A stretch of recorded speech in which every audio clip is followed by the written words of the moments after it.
Mr. Speaker, I yield 5 minutes to the gentleman from Pennsylvania, member of the Armed Services Committee, Mr. Sestak. The gentleman from Pennsylvania is recognized for 5 minutes. Thank you, Mr. Speaker. 1 year ago, I retired from the U.S. Navy after 31 years in our military, serving our nation during the challenges of peace and in the fury of war, including commanding an aircraft carrier battle group of 30 ships and 15,000 sailors in combat operations in Afghanistan and Iraq. Having worn the cloth of this nation for so long, I know that our military is a national treasure that cannot be hoarded like miser's gold if it is to be a force for peace and progress, but nor can it be used recklessly. And now, as a member of the House of Representatives, I am conscious that war is a shared responsibility in our Constitution between the President and Congress, as are the respective responsibility of the executive and legislative branches to ensure U.S. security and to provide for our common defense. My experience leads me to be concerned for U.S. security because of Iraq, a tragic misadventure that does not permit us to best address more important security challenges throughout this world. My experience also says don't double down on a bad military bet by using more troops as the President has proposed when an increase has not worked before. Have confidence in our diplomatic ability to lead regional negotiations for stability, even with Syria and Iran. And set a date certain for redeploying out of Iraq this year to serve as the necessary leverage to have the Iraqis accept the reality of the personal consequence of not assuming responsibility for their nation. What concerns me about Iraq is the continuing use of our national treasure in what is an inconclusive, open-ended involvement within a country where the long-term benefits do not match what we need to reap, and where the trade-offs and benefits of not focusing elsewhere is harming our future prosperity, interest, and values. We need to apply our resources elsewhere in the world, where terrorists come from, including Osama bin Laden, who is still on the loose, and where emerging nations, such as in the Western Pacific, have growing political and economic interest and therefore influence that may challenge ours.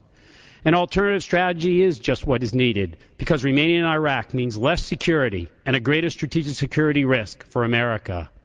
It negatively impacts the readiness of our armed forces and hinders our ability to adequately focus on other security priorities here at home and throughout the world, including the global war on terror and regional challenges from Afghanistan, North Korea, and Iran to the Western Pacific and Middle East regions. The fact is, we have fostered a culture of dependence in Iraq, and it's time for Iraqi leaders to be responsible for their own country.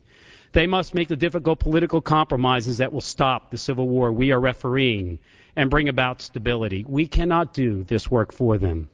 Nor is that wonderful phrase I heard often when deployed to that region throughout the years, Inshallah, Bukra, God willing, tomorrow, good enough any longer.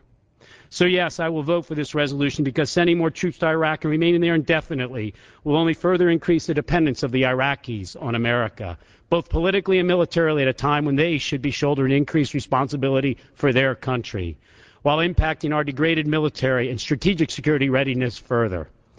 But I also believe we need to go a step further and pursue an alternative strategy, which is why last week I introduced binding legislation set in the end of 2007 for our redeployment from Iraq. The rationale for doing so is clear. Redeployment from Iraq will enhance our security by allowing us to properly address other potential challenges around the world and by allowing us to resolve the concerns about the readiness of our armed forces here at home. Rather than leading to a spiral of violence, redeployment from Iraq will serve as the necessary catalyst for the Iraqis to assume responsibility for their country, with regional nations then interested in ensuring stability when the United States is outside that country, but remaining with strength in the region. The needed reconciliation will only come about when the Iraqi political leaders are forced to take the difficult political steps needed to seize the violence in their country, such as building coalitions among competing sects, ensuring minority rights, balancing power between provincial and central governments, and sharing oil revenues among all regions in Iraq. And regional nations, particularly Syria's and Iran's, incentives change towards stability when the United States is no longer in the midst of the civil war. And these nations would have to bear the consequences of further strife, with refugee flows to their countries and the possibility that these relatively allied nations could then be drawn into a proxy battle to their detriment, as one is primarily Sunni and the other Shia. Only by a strategy of setting a date certain, a deliberate timetable for redeployment, Are we able to create a catalyst for the political leaders in Iraq to acknowledge and accept that they must undertake the difficult political steps necessary to seize the sectarian violence, as they understand that otherwise they would bear the consequences of not assuming the responsibility for their country? Iraq is not the central front in terrorism.